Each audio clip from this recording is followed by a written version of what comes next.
Bonjour à toutes et à tous, j'espère que vous allez bien et je vous souhaite la bienvenue dans ce nouvel épisode de Fil en aiguille. Je suis Émeric Beaumont et chaque semaine, je vais à la rencontre de personnalités singulières au parcours hors du commun. Pour essayer de répondre aux questions que l'on s'est tous déjà posées au moins une fois, pourquoi certaines personnes ont fait le choix de prendre une voie différente ? Comment ont-elles fait pour réussir ? Mais surtout, in fine, comment de fil en aiguille elles en sont arrivées là où elles sont aujourd'hui ? C'est possible de faire autrement, d'oser et de concrétiser. La preuve, ils ont pu le faire et maintenant plus d'excuses, vous savez comment. Cette semaine, je suis tellement content de vous retrouver et de vous présenter William dans cet épisode. William est un entrepreneur fabuleux qui a, avec ses associés, révolutionné le monde de la comptabilité en ligne. Il a su s'appuyer sur les forces de son ADN familial pour co-créer Clémentine, une solution innovante et performante répondant à une vraie problématique pour les entrepreneurs. Vous allez le découvrir, William est un passionné qui aime profondément son territoire, son entreprise et c'est en toute transparence qu'il nous livre les leçons qu'il a retenues de sa success story. Alors, je vous encourage à aller visiter leur site internet pour comprendre leur univers et découvrir leurs solutions. J'espère que vous allez prendre autant de plaisir à écouter cet épisode que j'en ai pris à l'enregistrer avec lui. Et une dernière chose avant de vous laisser en bonne compagnie, n'oubliez pas de laisser une note 5 étoiles sur Apple Podcast. Sur ce, bonne écoute. Bonjour William, un grand merci d'avoir accepté mon invitation. Bonjour Émeric. J'aimerais commencer par parler d'une chose, c'est ta formidable aventure entrepreneuriale, ton entreprise Clémentine, anciennement Contact Clémentine si je dis pas de bêtises, Oui, qui a fêté ses 10 ans cette année. Donc d'abord félicitations. merci. Et quel est ton premier sentiment vis-à-vis de cet anniversaire ? Question difficile pour commencer.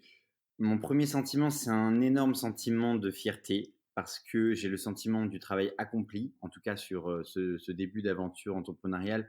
On a travaillé dur donc depuis 10 ans et j'ai le sentiment que c'est mérité le succès que l'on a rencontré sur le marché de la comptabilité en ligne. Parce que on n'a jamais économisé nos efforts, on a toujours recherché à faire au mieux pour nos clients, on a recherché la meilleure technologie, on a toujours réinvesti ce qu'on a gagné. Donc oui, un sentiment de fierté. D'accord. Et avant de rentrer justement dans le dur de ton activité, de comprendre pourquoi et comment tu as co-créé Clémentine, j'aimerais comprendre toi d'où tu viens. Comment tu décris l'enfance que tu as pu avoir ? T'étais quel genre d'élève à l'école ? Écoute, moi j'ai grandi en province, à Épinal, donc dans les Vosges. Euh, J'avais une mère kinésithérapeute, donc qui bossait beaucoup, et un papa qui était comptable, qui est devenu expert comptable d'ailleurs euh, pendant mon enfance. Donc j'ai suivi un petit peu toute l'évolution de mon père. Ça m'a beaucoup passionné d'ailleurs ce qu'il faisait. Peut-être que c'est pour ça qu'ensuite j'ai fait Clémentine, on y reviendra. Mais donc j'ai grandi voilà, avec ma sœur un peu seule parce que les parents n'étaient pas trop à la maison. On avait beaucoup envie de sortir, donc on était souvent. Alors quand je dis sortir, c'était pas forcément comme aujourd'hui. Sortir, c'était plutôt aller faire du vélo, aller faire du roller, aller faire toutes sortes d'activités qui nous changeaient les idées. Donc on avait un peu la vie insouciante et beaucoup d'amis dans le quartier. Et comme on n'habitait pas loin de la forêt, on était aussi souvent en train de faire des cabanes. Donc une enfance plein d'imagination, de rêves, d'aventures, comme dans les bandes dessinées. Et tu voulais faire quoi à ce moment-là ? Ah bah alors moi, c'est ce que personne n'a jamais compris. J'ai toujours voulu créer mon entreprise, j'ai toujours voulu faire des projets, créer des aventures, des films, des chansons. Je jouais du piano quand j'étais petit, j'écrivais enfin quand j'étais petit, puis jusqu'à mes 15 ans. Donc, j'ai fait plus de 10 ans de piano, je composais des musiques. J'ai toujours voulu créer. Et la seule voie qui me plaisait déjà, même très tôt au collège, j'en parlais avec quand on remplissait les petits formulaires en début d'année pour les professeurs qu'est-ce qu'on voulait faire plus tard. Je savais que c'était ça, c'était créer un projet et bon bah c'est vite devenu une entreprise dans mon esprit parce que le mot entreprise n'était pas évident, mais ça l'est devenu assez rapidement. Claire, et est-ce que c'est quelque chose qui a été inculqué justement par ton père qui est devenu expert comptable ? C'est lui qui te l'a donné dans l'ADN familial ou c'est toi tout seul ? Alors non, non, pas du tout. Parce que mon père, même si je suis proche de lui, n'avait pas de dessin pour moi particulier. C'était plutôt fais ce qu'il te plaît. Mais en revanche, c'est plutôt ma mère qui avait déjà une idée bien précise de ce qu'il fallait que je fasse. Et elle voulait que je sois médecin. Donc donc c'était sûr pour elle que j'allais devenir médecin parce qu'elle m'avait dit que c'était vraiment le métier, le plus intéressant, le plus sûr, le plus reconnu et puis elle, je pense qu'elle projetait un petit peu, ses rêves sur moi. Mais le truc, c'est que moi, une goutte de sang, c'est pas possible, donc j'étais pas du tout partant pour la médecine et donc non, non, l'entrepreneuriat, c'est venu à moi. Peut-être si je dois vraiment, chercher comment est-ce que j'ai converti tous mes petits projets d'enfant en, un rêve de créer une entreprise, ce moment-là, c'est peut-être dû aussi au fait que j'ai rencontré les, parents, notamment le papa d'un copain qui était lui entrepreneur et qui me fascinait. Il avait plein de qualités humaines et puis il parlait de son entreprise et je buvais tout ce qu'il racontait avec la création de ses équipes, les problèmes qu'il rencontrait. Enfin, et moi, j'ai vécu aussi, parce que c'était un copain très proche, pendant plus de 10 ans, toute l'évolution de donc, l'entreprise de son papa. Et je trouvais ça fabuleux. Donc, ça a dû cultiver des rêves aussi en moi. Et donc, ça a accéléré mon envie de créer l'entreprise. Et comment justement il y a 10 ans, cette entreprise est née de ton intellect? Alors là, c'est vraiment pas du tout évident. Moi, c'est pas du tout ma première entreprise, tout d'abord. Donc, j'avais pas du tout prévu de créer Clémentine. J'étais à l'étranger en train de faire de l'importation, import-export de matériel médical entre la Pologne et la Belgique. Donc, c'était vraiment très, très différent. En plein pendant mes études d'ailleurs. Donc, c'était juste pour gagner de l'argent et pour être indépendant que je faisais ça. Et j'ai eu plein de mésaventures dans ce projet-là. Donc, j'ai lancé un deuxième business, une entreprise de transport de personnes.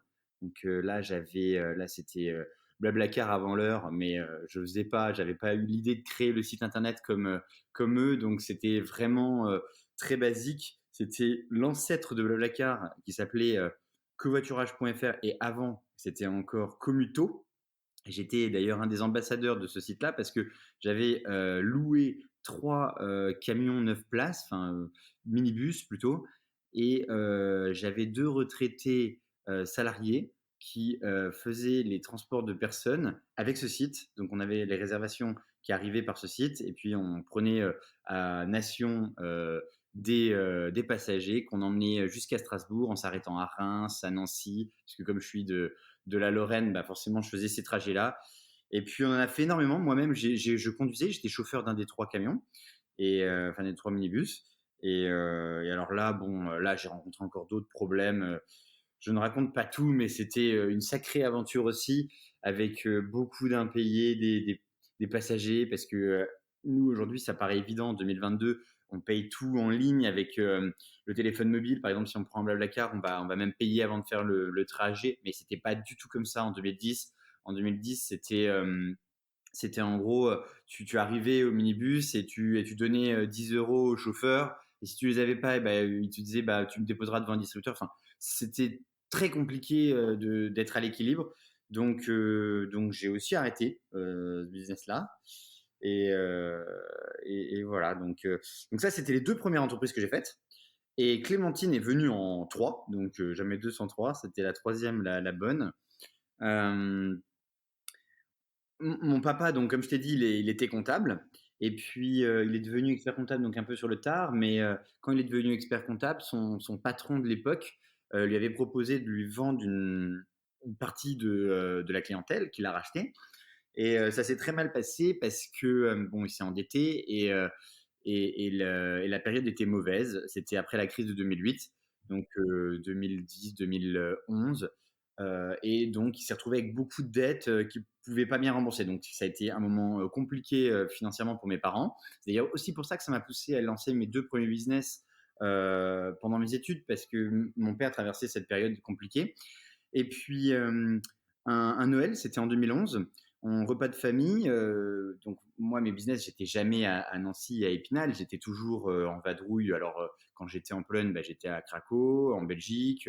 J'étais à Paris aussi beaucoup pour mes études. Donc, je voyais pas tant mes parents. Donc, je savais qu'il y avait eu des problèmes avec la reprise du portefeuille que mon père avait racheté à son ancien patron. Mais je ne savais pas à quel point c'était problématique. Et à ce repas de Noël, j'ai, heu, j'ai vraiment découvert, que mes parents étaient, dans des grandes difficultés. Ils vendaient la maison dans laquelle j'ai grandi, donc ça m'a fait un choc et je me suis dit: «Il faut que j'aide, mes parents et qu'est-ce que je pourrais faire avec eux?»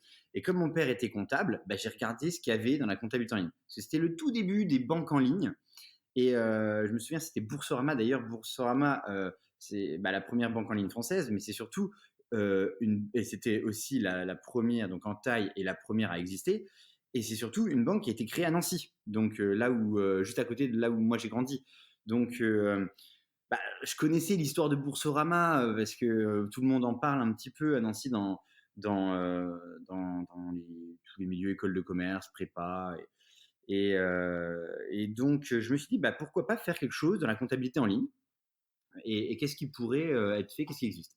Et quand j'ai regardé, j'ai fait ma petite veille, un benchmarking. Enfin, quand je dis petite, c'était une énorme veille parce qu'en fait, j'ai vraiment, fait des mois de recherche, de comment, créer notre business et bah, au bout de 3 4 mois, j'ai compris que la comptabilité en ligne, c'était un énorme business à lancer parce qu'il y avait rien et que même si, le marché de la compta, il est morcelé en des centaines d'acteurs, en fait, en ligne, dans le cloud, c'est-à-dire se connecter sans télécharger un logiciel, sans avoir de connaissances comptables et pour pouvoir faire sa comptabilité, ça, c'était mais à des années-lumière de ce qui était proposé par les solutions, de l'époque. Donc j'ai convaincu mon père de, de m'aider à créer, Clémentine et donc donc j'ai créé le site internet, lui il m'a aidé à écrire aussi certaines pages parce que, dans les pages, il fallait proposer des offres comptables. Donc moi comme je n'étais pas comptable, je pouvais pas tout connaître, donc il m'a beaucoup aidé là-dessus. Puis ensuite, j'ai lancé toute une stratégie de gros hacking. Alors à l'époque, je ne savais même pas que ça s'appelait gros hacking, le terme, m'était complètement étranger. Mais j'ai quand même commencé à faire du référencement naturel et ensuite, il s'est passé beaucoup de choses jusqu'à aujourd'hui. Justement, on va avoir l'occasion de parler. En tout cas, merci déjà pour cette belle histoire qui introduit bien sur la suite de l'épisode. Ouais, Parce que cette aventure, tu ne l'as pas menée seule, de fond. Tu t'es associé du coup. exactement. De ma question au quotidien, comment vous répartissez les tâches? Alors, donc moi, j'ai cofondé Clémentine, du coup, avec mon père et puis, comme mon père avait un profil très comptable et puis c'était, ses compétences étaient très, spécialisées sur la comptabilité et ça sortait pas du tout du scope, j'ai vite compris qu'il fallait que je cherche une autre personne pour, nous épauler et donc bah, ça tombait bien. J'avais mon ami d'enfance, donc Maximilien, qui était, fraîchement diplômé et qui travaillait à Londres. Il était dans une entreprise de luxe, et il était, au marketing commercial et je lui ai dit: «Écoute», bah, il avait un super salaire, mais je lui ai dit: «Il faudrait que tu nous rejoignes parce que je viens de lancer une entreprise dans la comptabilité en ligne, ça va exploser, mais j'ai besoin d'un directeur commercial parce que je ne peux pas être au four et au moulin, faire le marketing, le recrutement, le management, la gestion d'entreprise, mettre en place les offres, la technologie, le produit et vendre. Donc j'ai besoin d'un directeur commercial».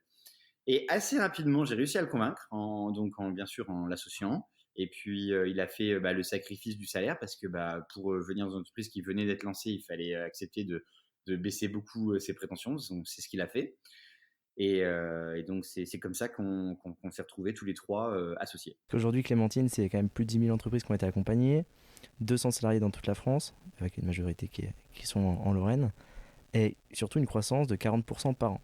Comment on fait pour garder ce cap-là et la maintenir, cette croissance?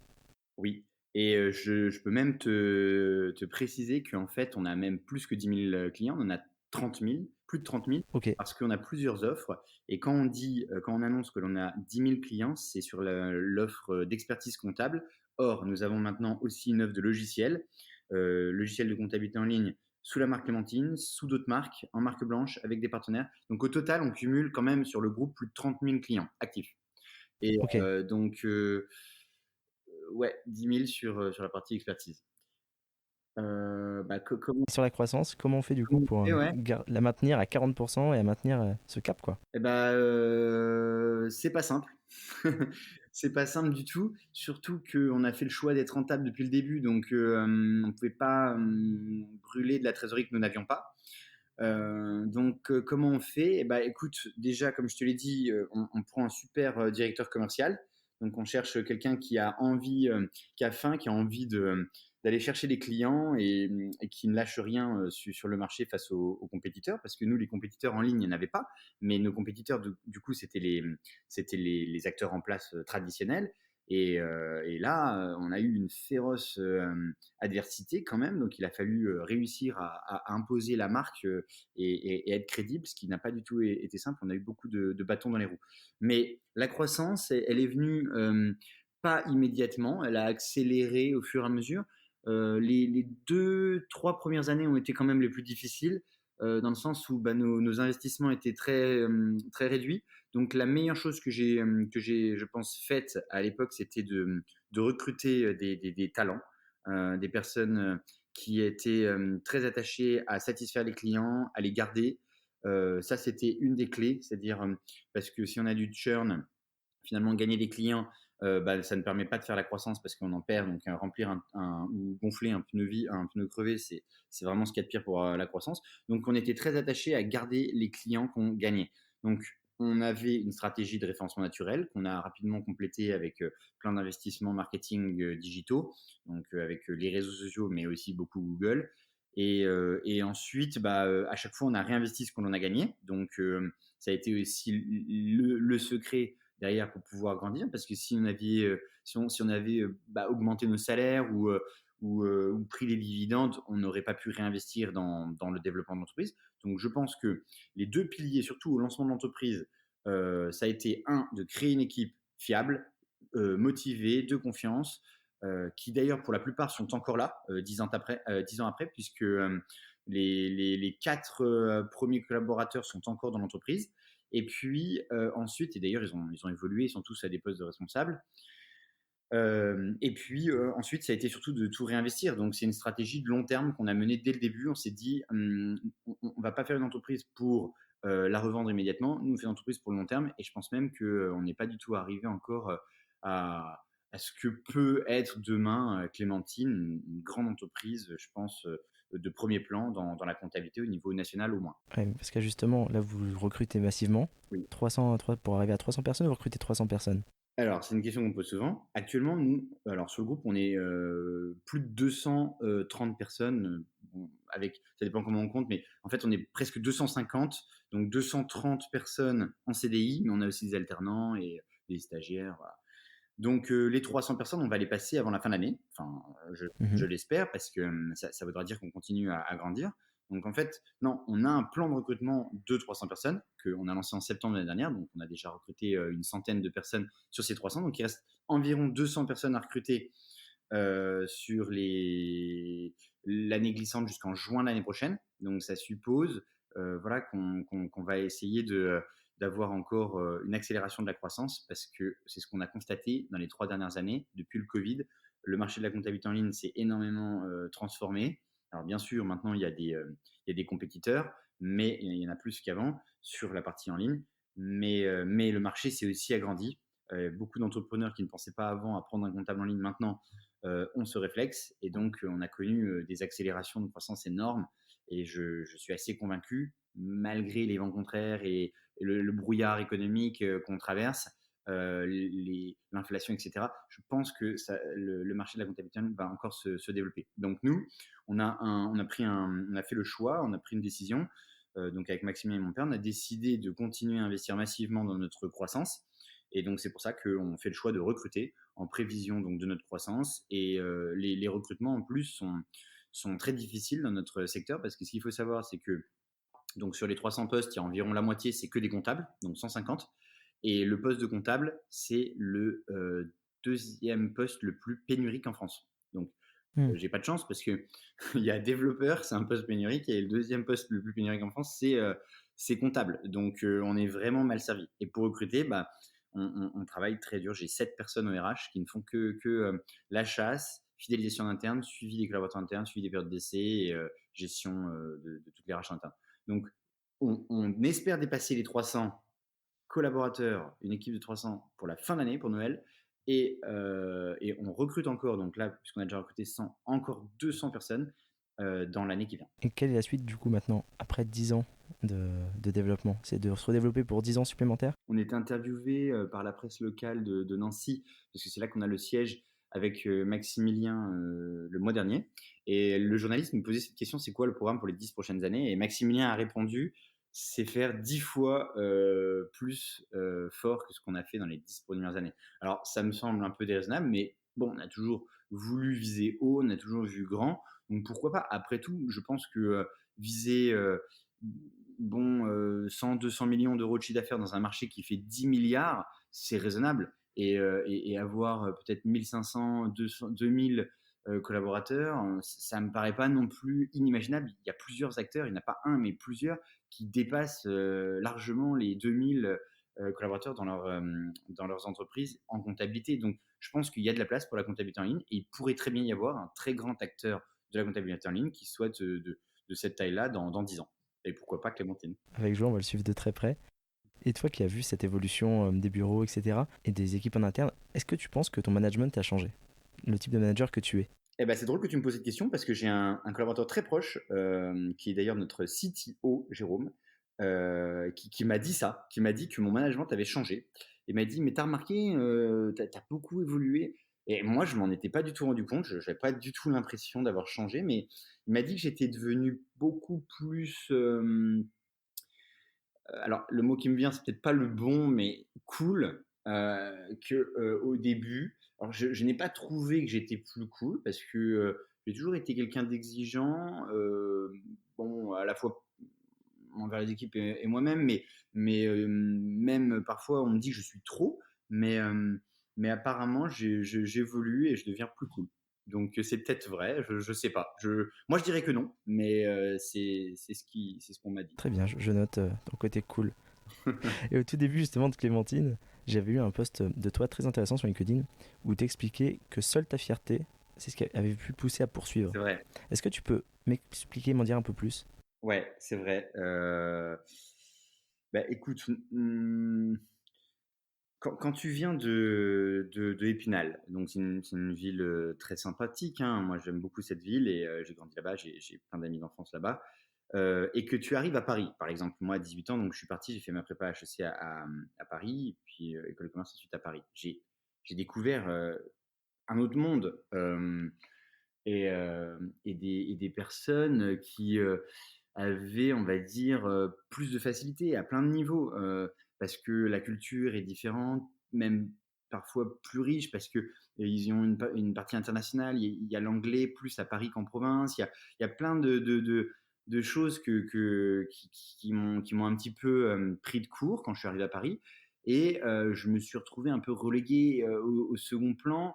J'étais dans les études avec un niveau inférieur à ceux de Paris, parce que pareil, les lycées, ils sont généralement moins bien cotés. Pourtant, j'étais un bon élève, mais c'était donc pour moi une claque. Et alors, en plus, sur le niveau financier, bah, Paris, ça coûte 10 fois plus cher que la province. Donc, j'ai vraiment pris la tasse en arrivant. Après, heureusement, j'ai fait des super bonnes rencontres, mais pour moi, c'est un peu ma fierté qui a été touchée à l'époque. Et je me suis dit, bah, je suis pas moins que les autres, que ces nouveaux amis. Et j'ai ma place et je pense que je peux, j'ai la force et la volonté de me dépasser pour pouvoir, moi aussi, rayonner et réussir à avoir peut-être demain un projet dont je sois fier, que ce soit dans la musique ou dans l'entrepreneuriat. Donc, j'ai été peut-être touché à l'époque dans ma fierté. Et si je m'auto-analyse, je me dis que ça m'a encore plus boosté, ça a peut-être décuplé mon envie de vraiment réussir quelque chose. Tout à l'heure, tu as une notion, on parlait de rentabilité. Dès le début, tu as voulu que Clémentine soit rentable. C'était vraiment la volonté de toi, de ton père et de Maximilien. Ouais, Est-ce que tu sens pas qu'il y a une sorte de climat ambiant, de rivalité entre les startups ouais, et justement si, si, les je entreprises sais. classiques rentables? Je sais, mais moi, c'est mon histoire. Alors, je sais qu'il y a, il y a, il y a, il y a, plein de controverses. Moi, je trouve que c'est génial. D'ailleurs, je conseille à plein d'amis. J'ai investi dans des petites startups. Ma sœur aussi, elle crée sa startup et j'ai conseillé à beaucoup de monde, pas à tout le monde, mais à beaucoup de monde de lever des fonds. Et d'ailleurs, nous, on aurait pu lever des fonds. Je pense que ça aurait pu être une trajectoire de Clémentine. Mais c'était juste pas notre histoire. Parce que si je reviens un peu dans le passé, en fait, moi, j'avais fait 2 boîtes qui n'avaient pas fonctionné. Donc, j'étais un petit peu déjà marqué au fer rouge. J'ai eu ensuite mon père qui a eu des difficultés financières. Donc, pour nous, c'était pas une option. On n'avait pas de coussin, je sais pas, d'oxygène suffisamment pour se dire on peut aller tout chousse et se cramer et prendre un mur. On ne pouvait pas faire ça, sinon c'était peut-être trop dur. Donc, on a fait un choix de bon père de famille, de raisonnable. On s'est dit, attends, nous, de toute façon, on a le temps. Moi, je suis jeune. Quand j'ai créé Clémentine, j'avais 23 ans. Je me suis dit, voilà, je n'ai pas d'obligation d'absolument faire une énorme entreprise tout de suite. Si je le fais en 20 ans, ça sera tout aussi bien. Bon, il se trouve que comme on a choisi un marché, je pense, en plein essor, bah, ça a été plus rapide. Et donc, j'en suis très fier, comme je disais tout à l'heure.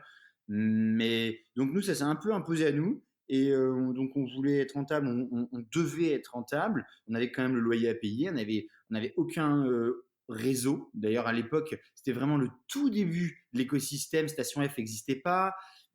Des incubateurs, il y en avait. D'ailleurs, dans mon école de commerce, il y en avait un, mais on était 3 dans l'incubateur. Donc, il n'y avait pas grand monde qui se tournait encore. C'était pas le côté sexy d'aujourd'hui où on se dit waouh, les startups, c'est l'avenir. Il n'y avait pas la Startup Nation, les fonds d'investissement, ils n'étaient pas visibles. Donc, c'était pas du tout évident. Et quand c'est devenu évident un peu plus tard dans l'histoire, bah nous, on était hyper rentable. Enfin, on commençait à avoir une belle croissance, à avoir une vraie rentabilité. Et on a eu peur un peu, peut-être c'est ça notre erreur, je sais pas, peut-être sinon on serait déjà 10 fois plus grand. Mais on a eu peur de sacrifier la rentabilité qu'on avait construite à la sueur de notre front pour peut-être prendre un mur. Donc voilà, c'est notre histoire un peu. Je comprends, une belle histoire, une belle success story 10 ans après. Et il y a 2 ans, tu as cofondé Comptalib. Oui. C'est un logiciel comptable unique et intelligent. Et pareil, comment cette idée t'est venue? Tu restes toujours dans le même écosystème, mais... En plein Covid, je me souviens, donc moi, j'avais toutes mes équipes, tout le monde était éclaté dans toute la France en télétravail. Et j'étais énormément en train de résoudre des problèmes tech avec mon équipe produit. Le même Jérôme aussi, le CTO. J'avais donc Maximilien sur la partie commerciale et Quentin aussi, un autre, un autre collègue, donc le CMO, Chief Marketing Officer. Et on s'est dit, le problème, parce que avec le Covid, ce qui s'est passé, donc c'était arrivé en mars, et nous, la période fiscale, on doit sortir. Alors, le gros des bilans se termine au 31-12 des exercices. Donc, il faut sortir en général les bilans pour avril, avant mai, où l'administration fiscale attend les impôts, les bilans pour faire les impôts. Et donc, on s'est retrouvé en avril avec un délai. Donc, c'était prorogé, on pouvait faire les bilans un peu plus tard. Mais les clients, ils voulaient des PGE. Ils voulaient tous des PGE, donc ils voulaient leur bilan. Et nous, on n'était pas en capacité en mars-avril, début avril. On avait, je sais pas, un ou 2 mois de décalage. Et puis, comme il y a eu le télétravail, tout a changé d'un coup. Nous, on était un peu avec le télétravail. Il y avait une politique légère, mais c'était pas full télétravail de tous les côtés. Donc, il y a eu un peu de réadaptation et on n'était pas en capacité de sortir tous les bilans dans la minute. Et on a réfléchi donc des longues heures au téléphone, en visio, donc avec ces personnes-là. Et on s'est dit, il faut faire une nouvelle offre. Et là, on a rencontré d'autres développeurs qui avaient créé leur boîte. Ils faisaient juste des sites internet et des apps qui vendaient comme ça. Et on a eu un match, un super match. Ils étaient 4 associés, eux, 4 développeurs de haut niveau. Et on leur a dit, est-ce que vous voudriez pas nous développer une nouvelle offre? Parce que nous, on n'a pas le temps de le faire, mais on aimerait bien avoir cette offre. Et puis, ils nous ont dit OK. Et une semaine après, ils nous ont rappelé. Et ils nous ont dit, en fait, on a réfléchi, on trouve que l'offre, elle est géniale. Et on voudrait la faire avec vous, on voudrait créer une boîte et la faire avec vous. Et on leur a dit, mais attendez, on n'est pas prêts. Nous, non, nous, on veut le faire tout seul. Et après, on a toujours brainstormé. Et à force de feedback, on s'est dit, en fait, c'est une opportunité géniale. Nous, on a un énorme patrimoine de connaissances comptables dans l'entreprise, d'expérience du marché. Eux, ils ont une super connaissance tech. Donc, parce qu'en plus, ils faisaient de l'IA, ils étaient plus performants que nous. Donc on s'est dit: «OK, on va s'associer» et on a créé Comptalib, dans ces conditions-là et c'est comme ça qu'on a lancé l'offre et après j'ai associé, d'autres développeurs donc j'ai pas mal d'associés. Alors, il y a l'équipe fondatrice, mais il y a aussi pas mal de développeurs associés dans le projet. Belle histoire encore, une belle success story de nouveau. Ouais, on a eu de la Et, chance avec cette rencontre.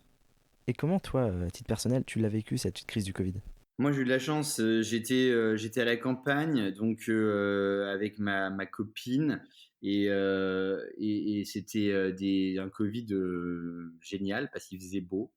Mais j'ai beaucoup bossé. J'étais tout le temps en train de travailler, pendant la période, mais c'était, très appréciable. D'ailleurs, moi, j'aime beaucoup travailler, donc j'ai jamais de problème à ça.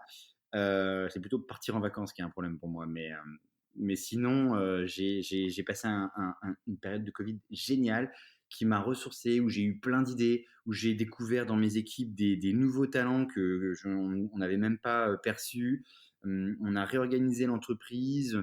En fait, le covid, évidemment, en lui-même, la crise sanitaire, j'ai détesté, toutes ces histoires, le masque, les tout ce qui a été imposé, c'était vraiment très dur pour l'entreprise et puis à titre personnel. Mais sur la réorganisation de l'entreprise du fait de cette crise sanitaire, ça a été, je dirais, un tournant, un nouveau tournant, parce qu'on en avait déjà eu plusieurs, mais on n'a pas pivoté le business model, mais on a eu un tournant qui nous a même fait accélérer. Donc, on a à la fois réorganisé l'entreprise, à la fois perçu une autre partie du marché, à la fois, j'ai découvert des forces dans notre entreprise qu'on sous-estimait, lancé un nouveau projet. Donc, non, le Covid, j'en garde un super souvenir, une période entrepreneuriale féconde et c'était très, très, très, très bien. Après, évidemment, tout le monde l'a pas bien vécu et je sais même dans mon entreprise, nous on a eu quelques mauvaises surprises. Bon, voilà, bon, des cas.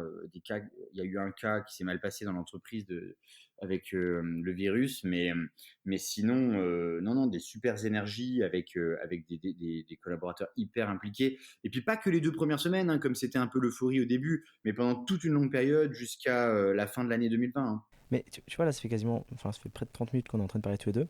J'aimerais comprendre d'où est-ce que tu tires cette motivation que tu as. Quel est ton leitmotiv dans la vie? Tu cherches à aller où? Mmh. Mon leitmotiv, alors, alors c'est vrai que moi, j'ai beaucoup d'énergie, je me lève le matin, je veux tout le temps faire plein de choses. Ça, je pense que c'est intrinsèque à ma personnalité. J'aime faire des choses, même si je vais en vacances, je reste pas allongé, je fais plein de choses, je veux tout le temps aller à droite, à gauche. Mais, qu'est-ce qui me motive vraiment? Bah, si je te dis que je crois qu'on a tous des grandes forces en nous profondes et que les exploiter, c'est aussi s'épanouir et aller un peu plus vers un apaisement de soi-même, peut-être une sorte de bonheur. Moi, c'est peut-être un petit peu ça qui me pousse, c'est que je sens en moi des forces, de l'énergie, peut-être certaines qualités que j'ai envie de réaliser pour m'épanouir et le faire, de faire des choses, d'essayer en tout cas parfois de me planter, même souvent, mais et aussi parfois de réussir, ça me rend heureux en fait. Donc c'est mon leitmotiv, c'est au fond de moi, je ressens l'envie de faire et ça me plaît. C'est comme manger une bonne, je sais pas, une bonne glace à la fraise, ça fait plaisir. Mais là, moi, c'est plus profond, c'est quelque chose qui, le matin, c'est vital presque. Alors, c'est peut-être un peu fort de dire vital, mais c'est vraiment quelque chose au fond de moi qui remonte et qui me dit, allez, on fait ça et après on fera ça et étape suivante, ce sera ça. Et puis, à chaque fois que je passe une étape, que je fais un pas de plus, je suis plus satisfait. Et ma mère me dit, alors depuis tout petit, tout le temps, parce que comme j'ai toujours plein de projets, j'avais tourné un petit film avec tous mes cousins, j'avais organisé ça, j'ai toujours organisé des petites choses, même les cabanes, voilà, on faisait plein de choses ensemble avec mes cousins, ma sœur, et ma mère me disait, quand tu fais un projet, pour le réussir, c'est la méthode des petits pas. Et, et en fait, ce qu'elle voulait dire, c'est que c'est vrai, il faut faire une chose, puis une deuxième, puis une troisième, pour pouvoir ensuite avoir le projet en global. Et je raisonne comme ça, donc je fais un pas, puis un deuxième, puis un troisième, et à force, ça crée des projets qui, même moi, quand je me retourne, je me dis, waouh, quand même, on a fait pas mal de choses, c'est beau, et puis, ah ouais, on a quand même 200 collaborateurs, ah oui, On a plus d'1 milliard d'euros de chiffre d'affaires comptabilisé pour nos clients. Là, le mois dernier, 50 millions d'opérations bancaires dans les tuyaux, dans notre data. Enfin, des chiffres astronomiques de partout. Quand on regarde les chiffres, le bilan, de tous les côtés, on est assez étonné. Mais en fait, c'est vrai que la méthode des petits pas paye dans le temps. C'est beau, j'ai noté. Et tu es une personne quand même très attachée à ton territoire et au territoire en règle générale. Est-ce que c'est pour ça que tu as lancé le Tour de France avec ton équipe pour aller à la rencontre des ambassadeurs? Ouais, exactement. Très bonne analyse. C'est pour ça qu'on a lancé avec Quentin, donc mon CMO, le Clémentine Tour, donc qui était l'idée de faire rayonner la province. Alors en essayant d'aller interviewer nos clients dans les provinces et donc de faire des vidéos qui mettent en avant leur business et puis aussi qui parlent de la collaboration avec Clémentine. Le Clémentine Tour en est à ses débuts, pour tout te dire, parce que on a rencontré plein de problèmes. On a fait le choix de prendre un vieux van. Et même s'il est restauré et qu'on a fait plein de petits travaux dessus, en fait, on a rencontré des soucis de tous les côtés. Donc, on a fait pour l'instant que 4 villes. Et bon, comme tous les projets, c'est la méthode des petits pas. On va essayer d'en faire plus, mais ça prend du temps. Donc oui, l'idée de départ, tu as bien raison, c'était exactement ça, c'était de faire rayonner la province. Quelle est une journée type ou une semaine type pour toi? Si demain on arrive dans ta vie, qu'est-ce qu'on fait dans une journée ou dans une semaine classique de ton travail? Ouais, et bah écoute, tous les matins, c'est les réunions pour moi. Donc du lundi au jeudi, les matins, je suis en réunion. Donc ça peut être réunion avec mes équipes, souvent c'est le cas. Ça peut être réunion extérieure, réunion avec les fournisseurs, les banques. Je parle aussi avec des fonds, même si aujourd'hui on n'a pas de fonds au capital. J'ai souvent des entretiens, toutes les semaines j'ai des entretiens avec des fonds.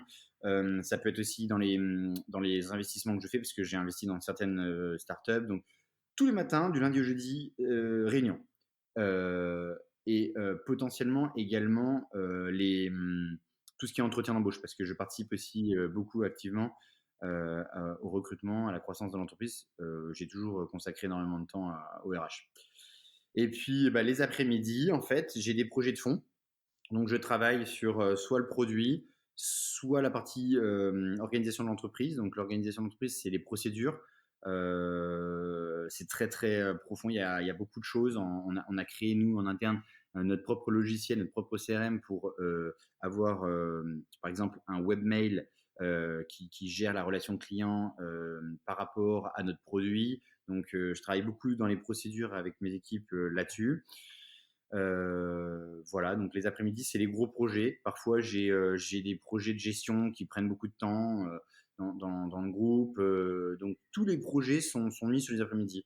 Et le vendredi, c'est toujours la journée free. Alors, ça veut pas dire que je vais à la piscine, mais c'est une journée où je me laisse la possibilité d'être organisé comme je veux la journée. En fait, souvent, je ne l'organise pas comme je veux. C'est tout ce que j'ai pas réussi à faire dans les 4 premiers jours qui termine le vendredi. Donc, le vendredi, c'est une journée fourre-tout pour moi.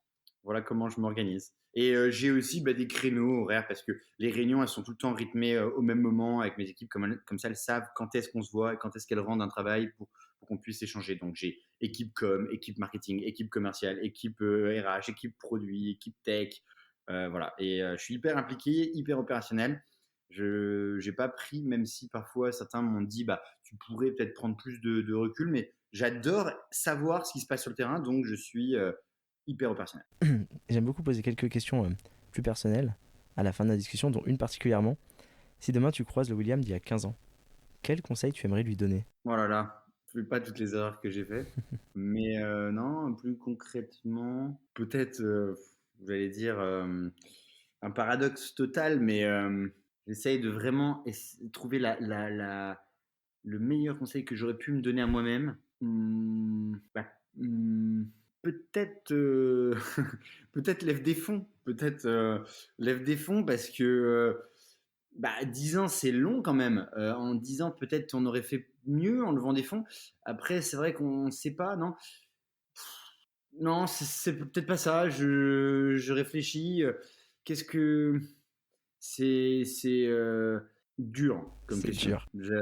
J'arrive pas à te répondre, mais tiens, j'ai la réponse. Alors c'est pas ça, c'est pas lève des fonds, c'est occupe-toi plus de ta vie personnelle. Puisque c'est une question personnelle, c'est ça que, je conseillerais parce que, le business, ben, ça prend beaucoup, c'est un sport et on s'améliore tous les jours, on cherche la performance. Mais en fait, dans la vie personnelle, c'est pas ça et il y a des choses quand on passe à côté, bah, on perd quelque chose, on peut perdre des amis parce qu'on va pas aux anniversaires, on les voit plus. On peut passer à côté, d'une fille bien, on peut passer, pas assez de temps avec sa famille ou autre et je pense que c'est peut-être ça que là, j'essaye de faire, passer plus de temps, bah, en fait, dans ma vie personnelle, tout simplement, parce que j'ai vraiment trop travaillé, je crois et bon, il y en a sans doute qui travaillent plus, mais j'ai fait, trop de sacrifices et je crois que c'est pas toujours bon et c'est là que tu te rends compte qu'en fait, bah, parfois, le business peut attendre. Dans ton parcours maintenant, avec le recul justement, quel était ton plus grand échec? Oh là là! Alors j'en ai beaucoup des échecs, des mauvais investissements, des mauvais recrutements, du mauvais management de ma part. Alors le plus gros échec qu'on a vécu, alors c'est 2000, alors c'était janvier 2019, avec l'équipe tech de l'époque, donc on avait une petite équipe à l'époque. On décide de faire une refonte de notre, produit, donc de l'app.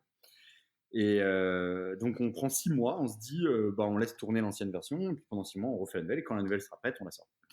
En janvier 2019, on arrive au terme des 6 mois et donc l'app était pas, 100 finie, la nouvelle. Mais entre-temps, dans l'ancienne, on la maintenait plus et donc on avait beaucoup, beaucoup de bugs dans l'ancienne version et on a hésité, on s'est dit: «Est-ce qu'on continue, à attendre pour mettre la nouvelle version en prod ou bien est-ce qu'on la met tout de suite?» Et là, j'ai pris vraiment une très mauvaise décision. J'ai pris la décision de mettre en prod la nouvelle version et c'était une catastrophe. On a dû perdre vraiment beaucoup d'argent. Alors enfin, je compte pas, mais on a perdu des centaines de clients.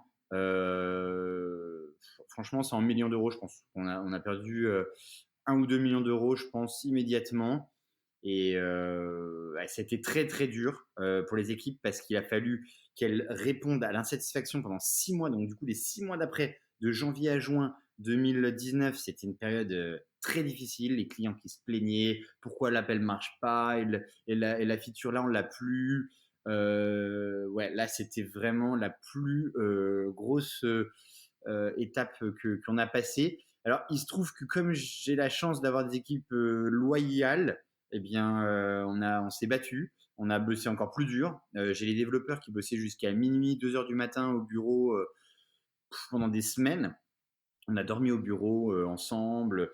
On avait beaucoup, beaucoup de choses à faire, donc on a travaillé très dur. Et puis, bah, on a réussi à remonter la côte, mais c'était quelque chose de difficile et d'amer un peu parce que, en fait, je pense que c'était vraiment une décision bête de mettre en prod.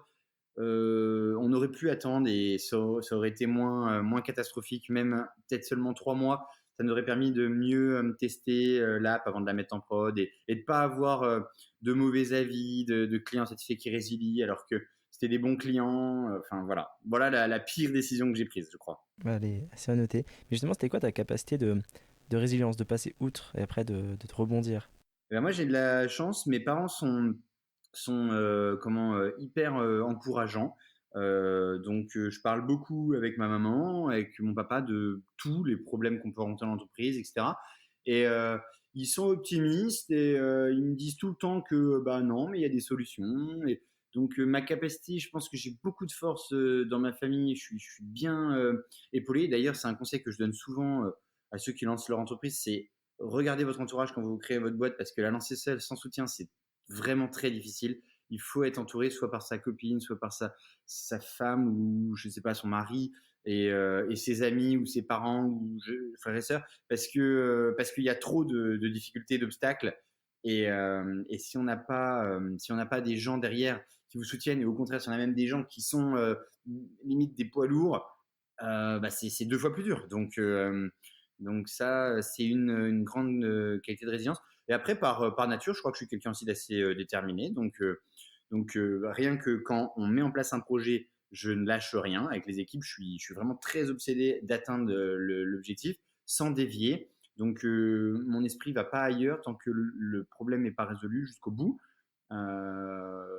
Puis bon, la force de travail aussi. Je pense que tous les entrepreneurs qui durent, c'est des bosseurs quelque part. Il y a pas de secret, hein. Comme disait le grand Edison, il y a 1% de talent et 99% de travail. Et qu'est-ce que tu fais du temps libre que tu as? Tu as des passions à côté de ton activité? Tu m'as parlé de piano tout à l'heure. Est-ce que tu fais du sport? Ouais, ouais. Bah moi, alors je suis passionné de peinture, donc je peins, mais je ne suis pas reconnu encore dans cette discipline. Donc je peins et du piano un petit peu, mais beaucoup moins qu'avant. Et voilà, donc je peins des tableaux depuis 10 ans.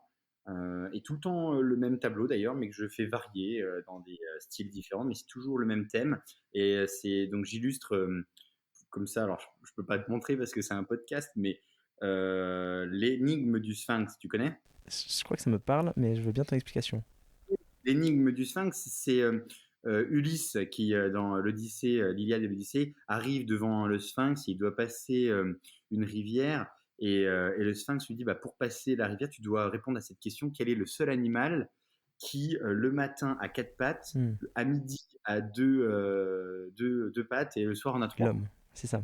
Et Ulysse lui répond l'homme, exactement. Et donc, moi, j'illustre cette énigme du Sphinx par 3 têtes, l'enfant, le bébé, l'homme et le vieillard. Et je fais ce tableau-là dans toutes les couleurs et dans toutes les manières de faire. Et est-ce qu'il y a un film, une série ou un livre que tu aimerais partager avec nous, qui t'a vraiment marqué? Ouais, quand j'étais. Alors, j'ai lu l'Iliade de l'Odyssée, j'ai adoré, mais c'est pas ça. J'ai lu un petit roman très, très, très bien quand j'étais jeune. J'avais 15 ans. C'est Manon Lescaut de l'abbé Prévost. C'est une histoire d'amour, mais impossible, et qui se finit mal. Mais le garçon, donc c'est un chevalier, qui est très amoureux de Manon Lescaut, enfin c'est passionnel, donc il est prêt à tout abandonner, son titre de noblesse, sa fortune, pour aimer et être avec sa dulcinée, et jusqu'à ce qu'elle meure en fait, parce que bon, il se passe plein de choses. Et ce roman est incroyable. Alors déjà, il est très bien écrit, mais il est incroyable parce que la passion, en fait, transcende tout.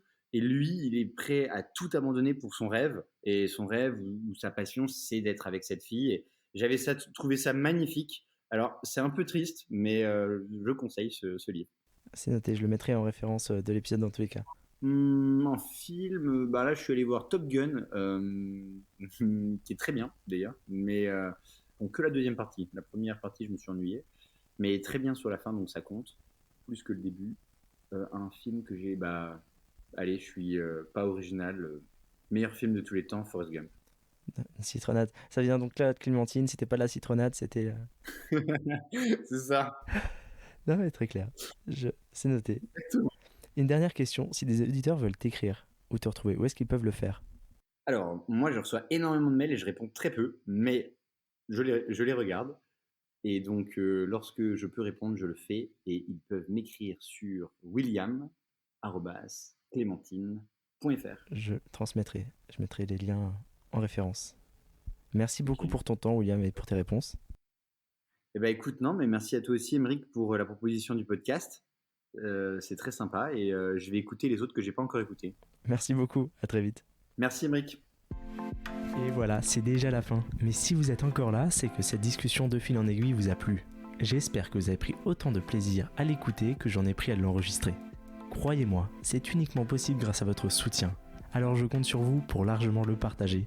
Ou plus simplement encore, vraiment plus simplement, en me récompensant d'une note 5 étoiles sur Apple Podcast. Je vous dis à très vite pour un prochain épisode.